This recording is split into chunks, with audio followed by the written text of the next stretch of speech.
சில பேர் இந்த வாக்கிய பஞ்சாங்கம் பிரகாரம் இப்பத்தான் இந்த மீனராசி மண்டலத்துக்குள் சனி பகவான் வருவதாக சொல்கிறார்களே, அப்போ எங்களுக்கு அது அஷ்டம சனியாக வருகிறதே, அது எங்களுக்கு கஷ்டத்தை கொடுக்க போகிறதா அப்படின்னு எல்லா சிம்ம ராசிக்காரர்களும் ஒட்டுமொத்தமாக ஒரு கேள்வியை வைக்கிறார்கள். அது மட்டுமல்லாமல் ஏற்கனவே நாங்கள் தான் 7ஆம் இடத்தில் சனி பகவான் இருந்த பொழுது எல்லா கஷ்டங்களையும் எல்லா துயரங்களையும் மொத்தமாக அனுபவித்து விட்டோமே, இதற்கு மேல் எங்களுக்கு அவமானப்படுவதற்கு தோல்வி அடைவதற்குன்னு எதுவுமே பாக்கி இல்லையே பிரதர்.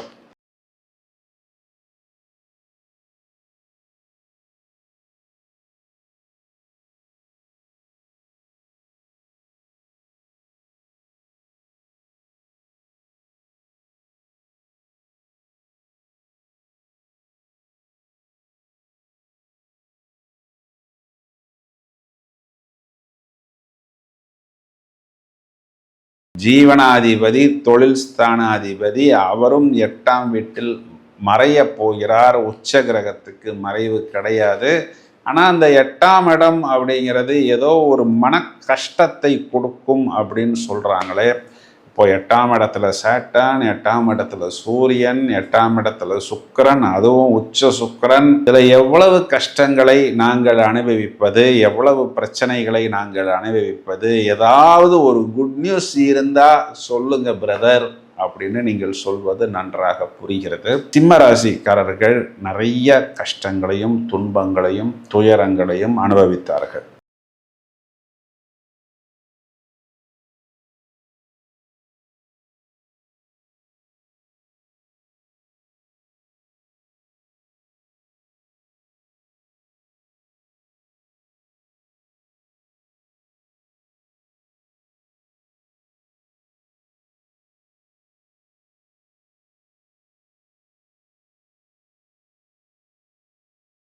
லாபத்தில் இருக்கக்கூடிய எந்த கிரகமும் நமக்கு லாபத்தை கொடுத்துத்தான் ஆக வேண்டும். அப்போ இங்கே ஜூபிட்டர் தனகாரகன் உட்கார்ந்துருக்கிறார். அவர் யாருன்னா குழந்தைகளை குறிகாட்டக்கூடியது, வெளிநாட்டு தொடர்பை குறிகாட்டக்கூடியது, ப்ரெஷியஸ் மெட்டலை குறிகாட்டக்கூடியது. அப்போ நமக்கு லாபம் அப்படிங்கிறத மட்டும் குரு பகவான் கொடுக்காமல் நம்மளுடைய நிவர்த்தி ஸ்தானத்தை பார்க்கிறார். நிவர்த்தி ஸ்தானத்தில் பூர்வீகத்தையும் சகோதரத்தையும் குறிகாட்டக்கூடிய செவ்வாய், மேலும் நம்மளுடைய கம்ஃபர்ட்டை குறிகாட்டக்கூடிய செவ்வாய், நம்மளுடைய பாக்கியத்தை குறிகாட்டக்கூடிய செவ்வாய், மேலும் நமக்கு நம்மளுடைய லாபாதிபதியாகவும் தனம் குடும்பம் வாக்குஸ்தானாதிபதியுமாக வரக்கூடிய புதனும் நமக்கு நிவர்த்தி ஸ்தானத்தில். அப்போ நமக்கு நிவர்த்திங்கிறது யார் மூலமாக ஏற்படுகிறதுன்னு பார்த்தோம்னா, நம்மளுடைய இடம், பூமி, பாக்கியம், கொடுத்த வாக்கு, லாபாதிபதி புதன், இந்த கூட்டணிக்கு குருவின் பார்வை அப்படிங்கிறதே நிறைய பிரச்சனைகளுக்கு நமக்கு ஒரு தெளிவும் ஒரு தீர்வும் ஒரு அனுகூலத்தையும் கொடுக்கிறது.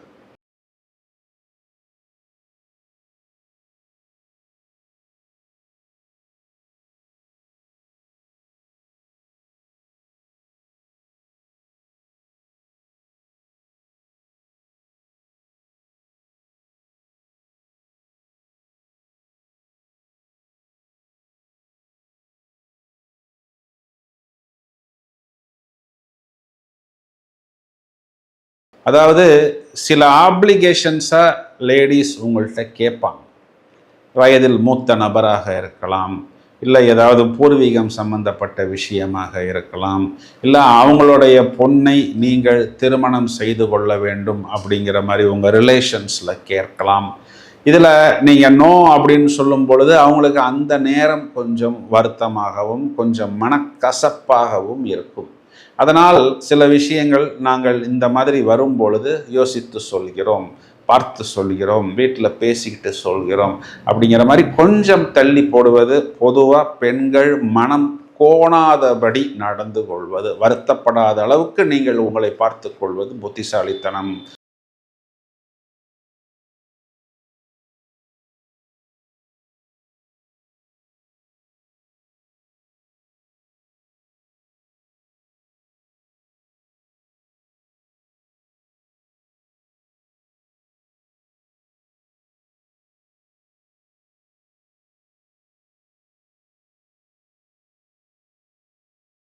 ஹலோ ஃப்ரெண்ட்ஸ், நாம் அனைவரும் ஆவலுடன் எதிர்பார்த்து காத்திருக்கக்கூடிய மார்ச் மாதத்துக்கு உண்டான ராசி பலன். முதலில் மார்ச் மாதத்தில் என்னென்ன சம்பவங்கள் நடக்க போகிறது? வாக்கிய பஞ்சாங்க பிரகாரம் மீன ராசி மண்டலத்துக்குள் சனி பகவான் மார்ச் மாதம் 6ஆம் தேதி பயிற்சியாக இருக்கிறார். திருக்கணிதம் பிரகாரம் அவர் ஏற்கனவே மீனராசி மண்டலத்துக்குள் வந்துவிட்டார். மார்ச் மாதத்தின் தொடக்கம் 2ஆம் தேதி சுக்கிரன் என்ற கிரகம் மீன ராசி மண்டலத்தில் உச்சபலம் பெற போகிறார். மார்ச் மாதம் 12ஆம் தேதி மிதுன ராசியில் குரு வக்ர நிவர்த்தி அடைகிறார். 15ஆம் தேதி பங்குனி மாதத்தின் தொடக்கமாக இதே மீனராசி மண்டலத்தில் சூரியனும் பிரவேசமாக போகிறார். மேலும் மார்ச் 20 இது நாள் வரை கும்பராசி மண்டலத்தில் இருக்கக்கூடிய புதன் என்ற கிரகம் வக்ர நிவர்த்தி அடைகிறார். இந்த கிரக மாற்றங்கள், வக்ர நிவர்த்தி, உச்ச சுக்கிரன், சனி சுக்கிரன் சேர்க்கை உங்களது ராசிக்கு என்ன தாக்கத்தை ஏற்படுத்த போகிறது என்பதை இப்பொழுது விவரமாக காண இருக்கிறோம்.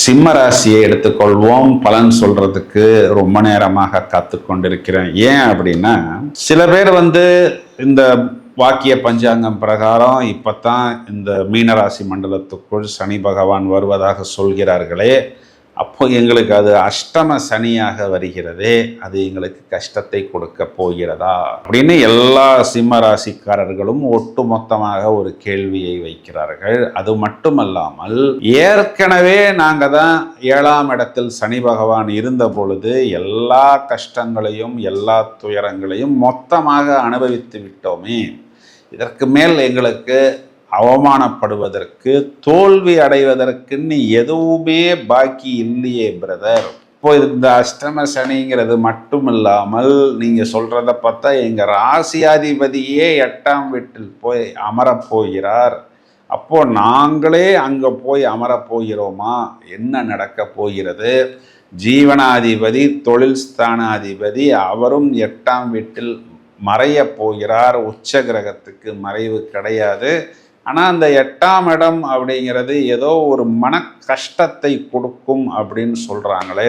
இப்போ 8ஆம் இடத்துல சேட்டன், 8ஆம் இடத்துல சூரியன், 8ஆம் இடத்துல சுக்கிரன், அதுவும் உச்ச சுக்கிரன். இதில் எவ்வளவு கஷ்டங்களை நாங்கள் அனுபவிப்பது, எவ்வளவு பிரச்சனைகளை நாங்கள் அனுபவிப்பது? ஏதாவது ஒரு குட் நியூஸ் இருந்தால் சொல்லுங்க பிரதர் அப்படின்னு நீங்கள் சொல்வது நன்றாக புரிகிறது. சிம்ம ராசிக்காரர்கள் நிறைய கஷ்டங்களையும் துன்பங்களையும் துயரங்களையும் அனுபவித்தார்கள். இப்போ இதில் என்ன ப்ளஸ் பாயிண்ட் அப்படின்னா, ராசியில் இருக்கக்கூடிய கேது பகவான் உங்களுக்கு ஞானத்தை கொடுப்பார், தெளிவை கொடுப்பார்.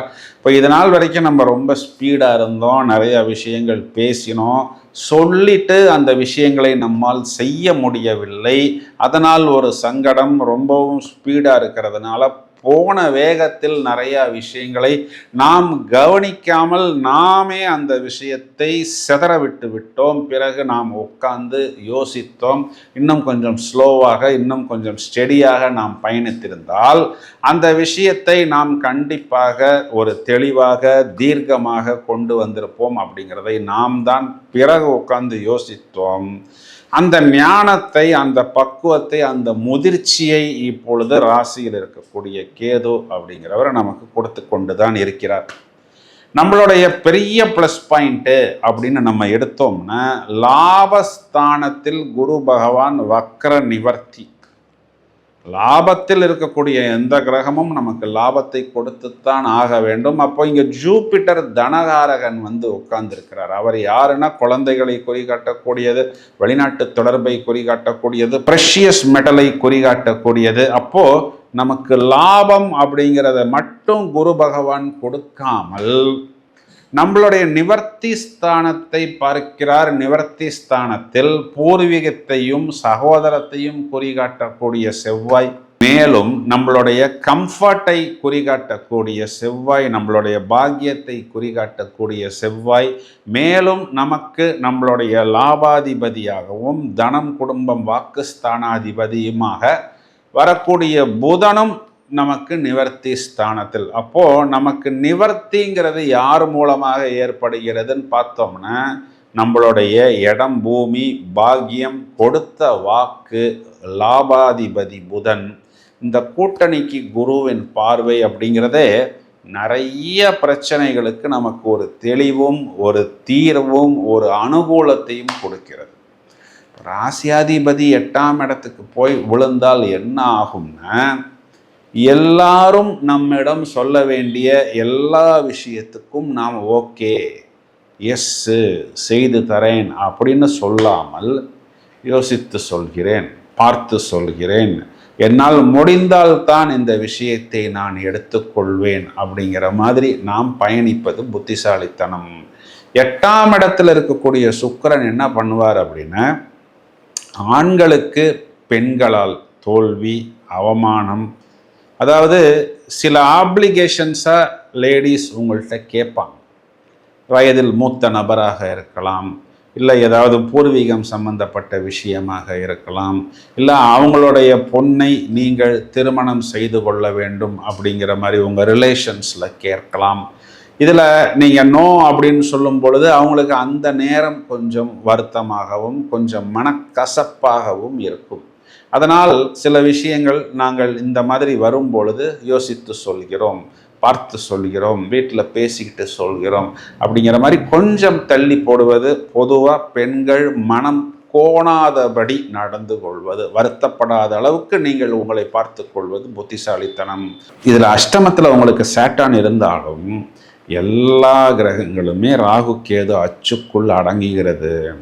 இதில் குறிப்பாக ராசியில் இருக்கக்கூடிய கேது உங்களுக்கு ஞானத்தை கொடுக்கிறார், ராகுவை குரு பார்க்கிறார். இது கால சர்ப்ப தோஷம். அனைத்து கிரகங்களும் இங்கு செயல் இழக்கிறது, வலு இழக்கிறது. 7ஆம் இடம் சொல்லக்கூடிய நிவர்த்தி ஸ்தானம், தொடர்புகள், களத்திரம், குறிப்பாக கணவன் மனைவி மூலமாக உங்களுக்கு வர வேண்டிய அந்த ப்ளஸ் ஆதாயம், அவர்கள் உங்களுக்கு கொடுக்கக்கூடிய சொல்யூஷன்ஸ், உங்கள் குழந்தைகள் உங்களுக்கு கொடுக்கக்கூடிய சொல்யூஷன்ஸ், லாபம், இதையெல்லாம் நீங்கள் எடுத்துக்கொண்டு நிறைய பிரச்சனைகளை நீங்கள் தீர்த்து கொள்ளலாம். சார், குழந்தைங்கள்ட்டேருந்து நம்ம லாபம் வாங்கலாமா அப்படின்னா அதனை நீங்கள் அந்த அர்த்தத்தில் எடுத்துக்கொள்ள வேணாம். இப்போ உங்கள் குழந்தைங்க வெளிநாட்டில் போய் படிக்கிறதுக்கு தானே நீங்கள் லோன் வாங்கினீங்க. அந்த லோனை, அந்த இஎம்ஐயை உங்களுடைய குழந்தையுடைய வருமானமே தீர்த்து வைக்கும். உங்கள் குழந்தைங்களுடைய சுபகாரியத்துக்காக நீங்கள் எடுத்த ஒரு விஷயத்தை அவர்களே பொறுப்பெடுத்து கொண்டு உங்களுக்கு கை கொடுப்பார்கள். உங்களுடைய நிறைய பிரச்சனைகளுக்கு ஒரு தீர்வு ஏற்படுத்தி கொடுப்பதற்கு அவர்களும் தயாராக இருக்கிறார்கள் அப்படிங்கிறது தான் இதனுடைய பொருள். குறிப்பாக சிம்மராசி சகோதரிகளை நம்ம எடுத்துக்கிட்டோம்னா, கணவனை குறிகாட்டக்கூடிய செவ்வாய்க்கு குருவின் பார்வை 7ஆம் அதிபதி 8ஆம் வீட்டுக்கு போனாலும் அது 7க்கு 2ஆம் வீடாகவும், ராகு கேது அச்சுக்குள் அடங்கக்கூடிய சேட்டனாக வருவதனால் ஓவராலாக பார்த்தோம்னா கணவனால் ப்ளஸ் அப்படிங்கிற மாதிரி நீங்கள் எடுத்துக்கொள்ளலாம். வயதில் மூத்த நபர்கள், குறிப்பாக உடல் ஆர்த்தோபீடிக் சம்பந்தப்பட்ட சின்ன சின்ன உடல் உபாதைகளுக்கு என்ன சொல்யூஷன், மேலும் வயிறு, அடிவயிறு சம்பந்தப்பட்ட இடங்களில் ஃபேட், கொழுப்பு, டயபெட்டிக் போன்ற விஷயங்கள் உங்களுக்கு பிரச்சனை கொடுக்காமல் உங்களை பாதுகாத்து கொள்வதற்கு தேவையான வைத்தியங்கள், இயற்கை வைத்தியங்கள் போன்ற விஷயங்களை கவனமாக எடுத்துக்கொள்ளுங்கள். குறிப்பாக மாணவர்களை எடுத்துக்கிட்டோம்னா, புத்திகாரகன் புதன் உங்களை ராசியை பார்க்கிறார். அப்போ பிரமாதமான புத்திசாலித்தனத்தை நீங்கள் வெளிப்படுத்துவீர்கள், அதற்குண்டான வாய்ப்புகளை நீங்கள் பெறுவீர்கள் அப்படின்னு சொல்வது தான் நிதர்சனமான உண்மை. பரிகாரம் அப்படின்னு எடுத்துக்கிட்டோம்னா, சிம்ம ராசிக்காரர்கள் தொடர்ச்சியாக சனிக்கிழமைகளில் ஆஞ்சநேயர், நரசிம்மர், பெருமாள் வழிபாடு, ஏதாவது ஒரு வாய்ப்பு கிடைத்தால் திருநள்ளாறு மாதிரி பிரதான சனி ஸ்தலங்களுக்கு சனிக்கிழமைகளில் சென்று உங்களுடைய வசதிக்கும் வாய்ப்புக்கும் ஏற்றாற்போல் ஒரு சனி பிரீத்தி, அதாவது ஒரு அபிஷேகம், சனி பகவானுக்கு அபிஷேகம் பண்ணலாம், இல்லை யாகம் பண்ணலாம். குறிப்பாக ஃபிசிக்கலி சேலஞ்சு பர்சன்ஸுக்கு அன்னதானம் கொடுப்பது, துப்புரவு தொழிலாளர்களுக்கு உங்களால் முடிந்த உதவிகளை செய்வது, காட்ஸ் சில்ட்ரன் சொல்லக்கூடிய இறைவனின் குழந்தைகள், மேலும் வயதில் மூத்த நபர்கள், கைவிடப்பட்ட முதியவர்களுக்கு உங்களால் முடிந்த உதவிகளை செய்வதன் மூலம் நிறைய நெகட்டிவ் பிரச்சனைகளிலிருந்து நீங்கள் உங்களை பாதுகாத்து கொள்ளலாம் அப்படின்னு சொல்வது தான் நிதர்சனமான உண்மை.